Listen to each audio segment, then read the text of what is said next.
Some years ago, war reached into the American home, and the farewells were everywhere. The farms, the shanty on the tracks, the lavish apartments, the uptown flats, the shrubbed estates, the modest houses of the suburban streets. Everywhere the men were borrowed or taken for keeps. The youngest, the cleanest, the best.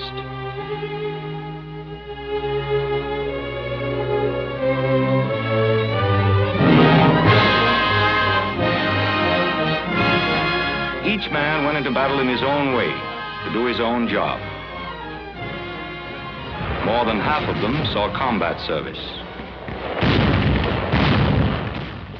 A small percentage of these, not nearly as many as you may imagine, were in the front lines, in bullet and shell range of the enemy.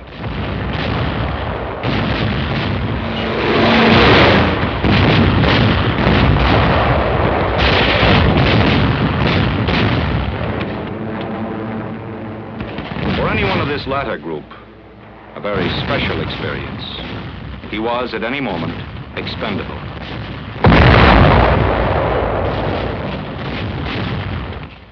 For him, the baseball parks were full of late, exciting rallies.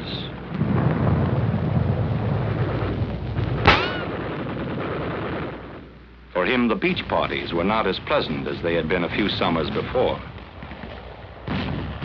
For him, the rivers ran high, and the boating was not so good.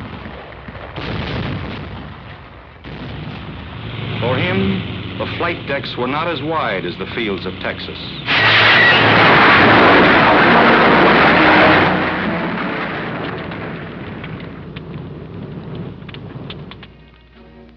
For the rest, there were 1,000-odd military jobs, each dependent on the other, each vital to the winning of the war. Each made memorable by the fact that it represented the protection of the lives and security of all of us. But whether in combat or not, whether a machine gunner 300 yards from the enemy or a switchboard operator 300 miles from the enemy, the serviceman learned about war. He knew the unutterable loneliness of it. He knew the unending boredom of it. He knew the mud of it, the dust of it. He knew the food of it. He knew the coffee of it.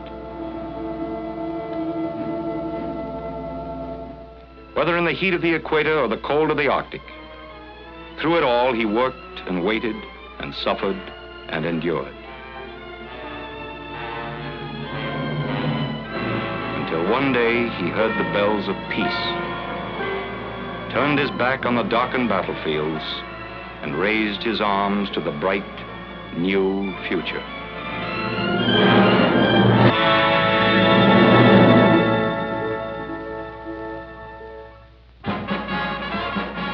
Now he returns with all his experiences in the fight to kill fascism, to kill Japism. Now he returns. With him, those who gave a permanent share of their bodies and minds to the nation. The permanently wounded physically, 1% of all returning servicemen. Those with severe emotional disorders, 1% of all returning servicemen. But returning with them, the huge majority group, more than 9 out of 10, the unhurt physically or mentally, the average returning soldier.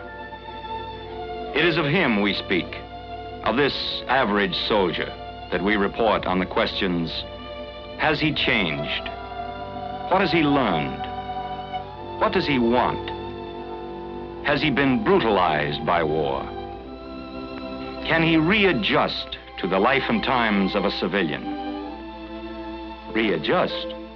Consider some of his adjustments of the last few years. He adjusted to a considerable loss of privacy. He adjusted to the often unbearable authority of the top sergeant. He adjusted to $50 a month. He adjusted to the foxhole, the slit trench, and a number of unprecedented ways of going to bed.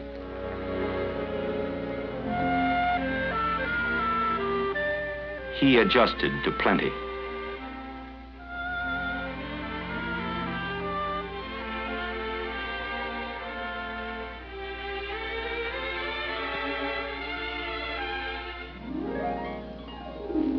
And through it all, he kept his stride. He didn't lose his sense of humor.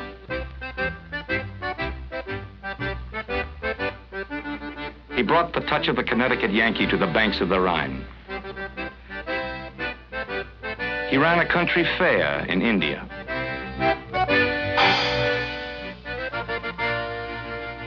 He staged a Kentucky Derby in Austria.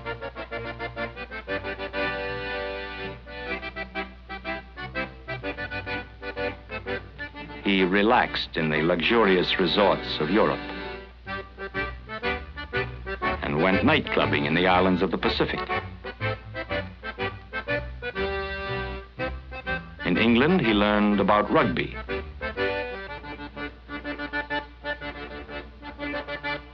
And somewhere in the Mediterranean, he discovered an old Egyptian game called three-card Monte. He kept his stride. He didn't lose his sense of decency. There were times when he went hungry so that the kids would not.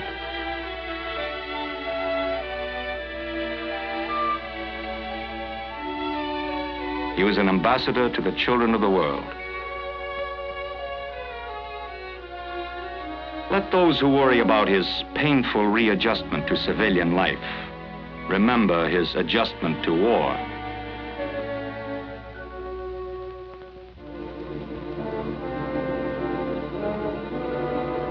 Now he returns, the average soldier.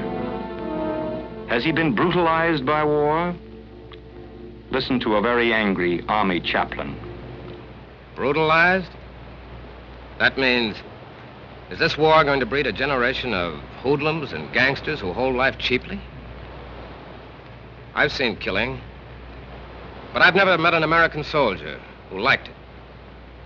I've seen men under combat achieve a feeling of humanity such as I'm sure they'd never known before. Seen them comfort each other when homesickness shattered their spirit.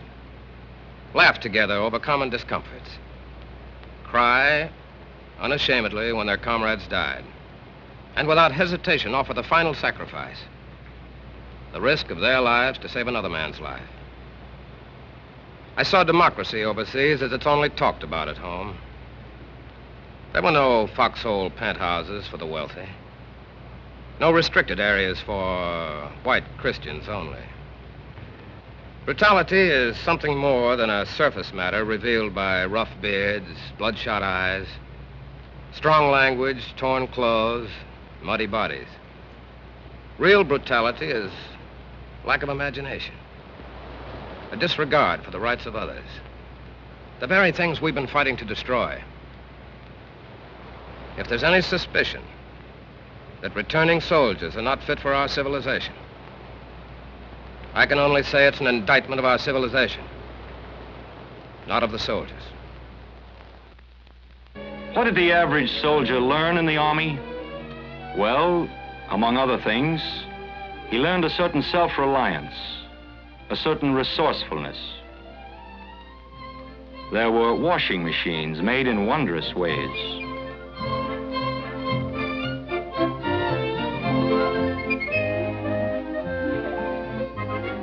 When he didn't have a ladder, he used an elephant. To the infinite virtues of the Jeep, he added a new one. He jacked it up and turned it into an ice cream freezer.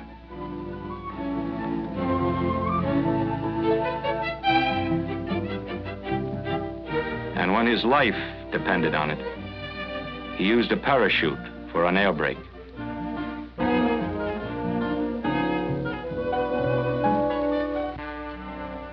He learned the quintessence of democracy. He learned to work with people because he knew how many people depended on him and how he depended on them. He was a man in the air, directing a man on the ground where the artillery should fire.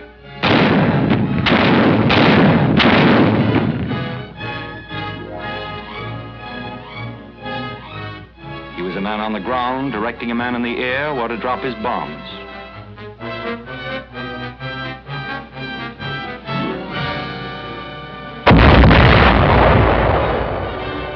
He learned to work with people, whether he was one of 2 men in an observation post, one of 5 men in a B-25 bomber crew, one of 10 men in an anti-aircraft battery, or one of 6 clerks in the rear echelon headquarters.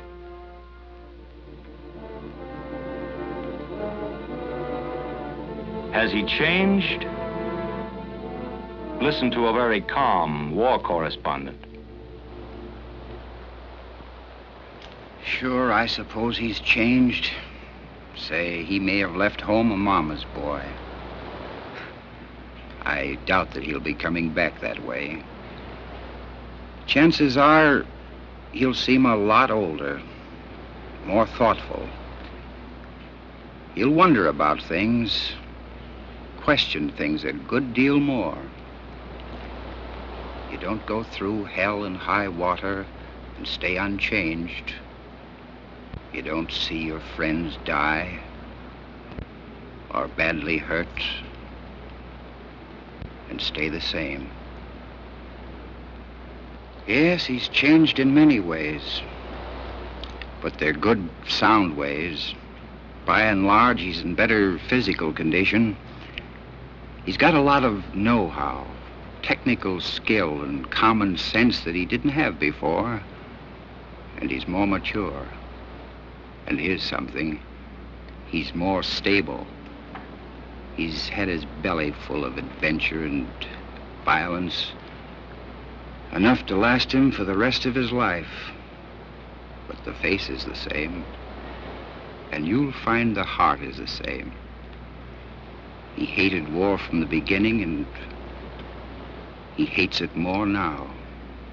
He did a good, decent, tough, and necessary job. But more than any of us, he's ready for peace and determined to make it stick. What does he want? With the sight of home still beyond the horizon, he's undeniably thinking of a number of things. The longest sleep in the softest feather bed the world has ever known. A steak so thick it would take a buzzsaw to cut it. A platoon of bathing beauties who only have eyes for him.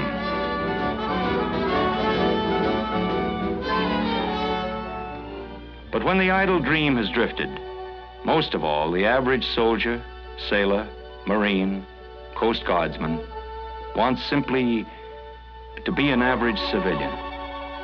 An average civilian with all the responsibilities and rights of one. Plans? Well, about 1 out of 10 plans to go to school, trade, or college. About 1 out of 10 hopes to have a business of his own. About 1 out of 10 wants to operate a farm.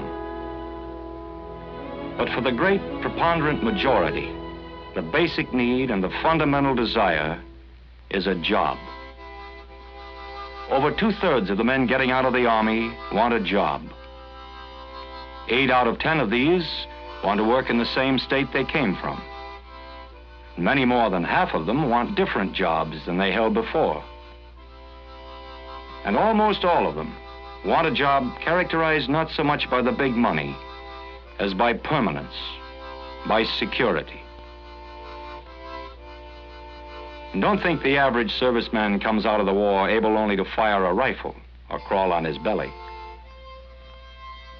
He returns armed for a civilian future with training and skills adapted to an amazing variety of civilian jobs. He has held over 1,000 military jobs in the armed forces, ranging from bugler to surveyor to X-ray technician. All of these jobs are related in some way to 17,500 civilian occupations covering 130 industries. Conversions from military to civilian jobs can be made immediately, with no additional training, by many men. The construction workers, the truck drivers, the carpenters, and telegraphers, and airplane mechanics, the meat inspectors, and tire workers, and locomotive repairmen, hundreds of others. All these military jobs can obviously find their counterpart in civilian life. Some men may require additional study or on-the-job training to adapt their new skills to non-military use, but there are wide opportunities for the men who served in radio repair work, auditors, chemists, medical corpsmen, camoufleurs, able seamen, hundreds of others. And aside from technical skills, the armed services now return men equipped with executive ability, men who have had large groups under their command, from a colonel leading a bombardment group to a mess sergeant supervising the meals of an infantry company. This man and woman, the rifleman and the logging foreman, and the armor plate welder, and the radio mechanic, and the 1,000-odd others of him now return.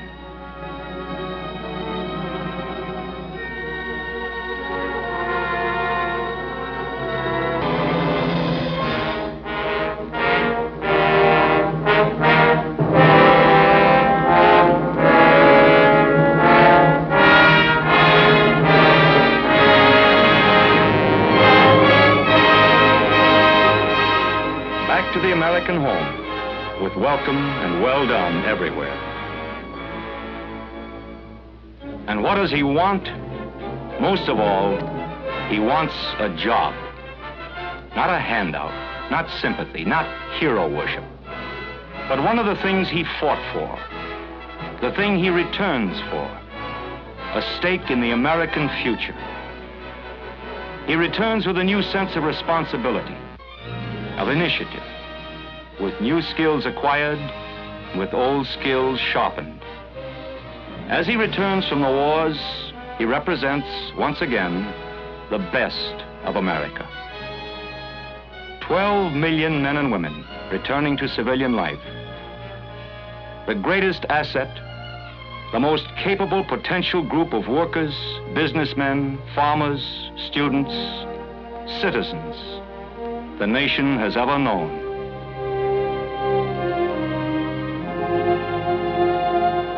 He has earned a welcome to outlast the joyous whistles and the paper streamers. We welcome him to our hearts, but we must also welcome him to our benches and our desks, to our shops and fields, so that once again he becomes part of us, part of what he fought to make possible, a bolder, better, more democratic land. We must match his courage, his vigor, and his faith.